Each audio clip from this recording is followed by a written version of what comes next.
Another poll dropped here on Monday, Shane, the AP poll. And once again, I think it's the same 6 that are ranked in the AP poll. So let's just go through that real quick, Shane. Of course, Alabama, number 1, no surprise there. Mm-hmm. Georgia, number 3, no surprise.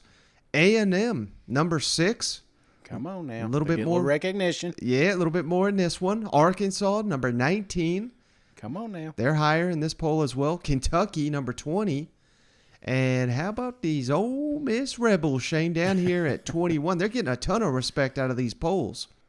Absolutely. Well, they got to lead something. And that's what I always think about in NASCAR. It's like, yeah, you won the pole. You got the first, you're the first car in the, but the odds of winning the pole and the race are pretty hard to do. So right. I don't try, me about these damn things, Mike. I try not to put too much stock in them, but it is good to get some recognition, especially the Ole Miss Rebels. That's the one that really stands out to me, because here's a program that I've been down on, you've been kind of down on, but, clearly there's a lot of influence out there with Lane Kiffin and his crew, and a lot of people think that this is going to be a better program than you and I, and odds are they're right, because most of the time we're wrong. So I mean, I'm sure there's a lot of Rebel fans happy, but I want to ask you, Mike, again, I feel like a few teams got snubbed here. Do you? Oh, I didn't hear a question there. But, I was just thinking, he didn't see the question mark there, but do you? Eyebrows raised? Of course. I mean, the same team we've been hitting on, Mississippi State. They are in the others receiving categories at number 35, but I think they deserve to be ranked. As for the rest of these SEC teams, I mean, I'm kind of fine with them having to earn their way in. You can make the argument Tennessee. They were voted number 26, so the first team out of the poll. LSU, number 30. Auburn, 36. Florida, 37. I think Florida certainly getting some disrespect as well. But again, I guess, last season went so rough that they got to earn it, and they're going to have an opportunity right out the gate, Shane, playing number 7 Utah. So listen to some of these other teams that are ranked, Shane, that are playing SEC opponents. I put this out there, of course. Clemson, number 4. They play South Carolina, obviously. I just mentioned Utah. They open against Florida. They're number 7. Oregon, number 11, Shane. They play Georgia right in the opener there. Number 3, Georgia in Atlanta. Number 16, Miami at Texas A&M, week 3. Number 17, Pitt hosts Tennessee, week 2. So that should be a hell of a game. Number 22, Wake Forest at Vanderbilt, week 3. Hey, that might be the stunner of the year right there. Wait, come on now. Wake Forest quarterback is not with the team presently, so there's hope there. Number 23, Cincinnati. Again, they open against Arkansas, so that's going to be a showdown of ranked teams. And then number 25, Yale, or as everybody else calls them, BYU.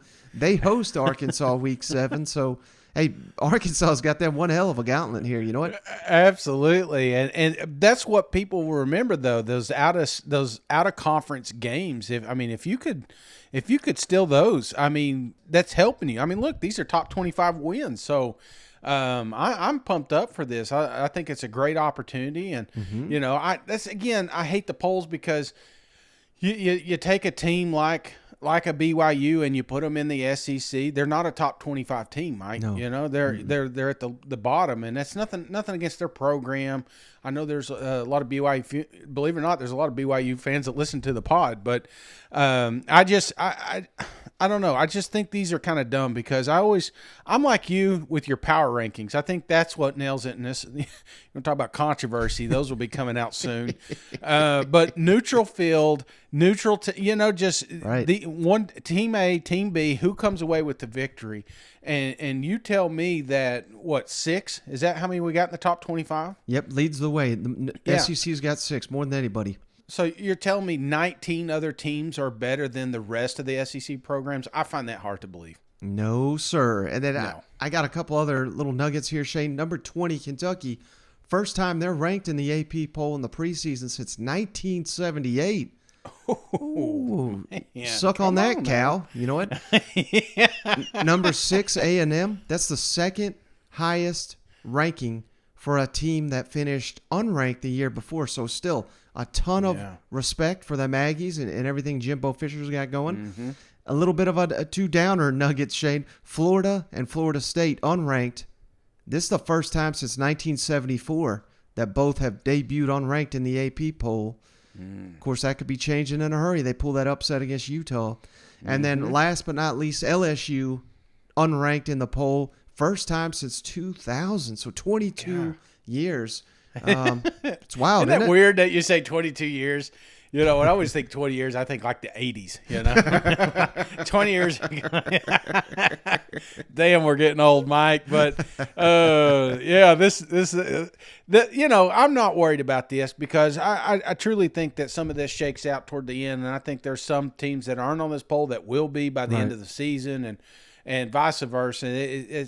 That's the beautiful thing about running the season. It is controversy, and it's always controversy. We do this every year, Mike. We try to make ourselves believe that this is the year Baylor has a shot. You know, this is the year that, you know, North Carolina State's going to have a program. It's like we do these narratives and we play these games, and then when it comes down to the Final Four, it's typically going to be an SEC opponent holding the trophy at the end. So, yeah, come out with your polls, get your recognition, get on ESPN. I think it's great, you know, show your parents, but when it all boils down to it, it's going to come down to an SEC victory in the national championship. Yep. Well, hey, buddy, you ready to go around the league?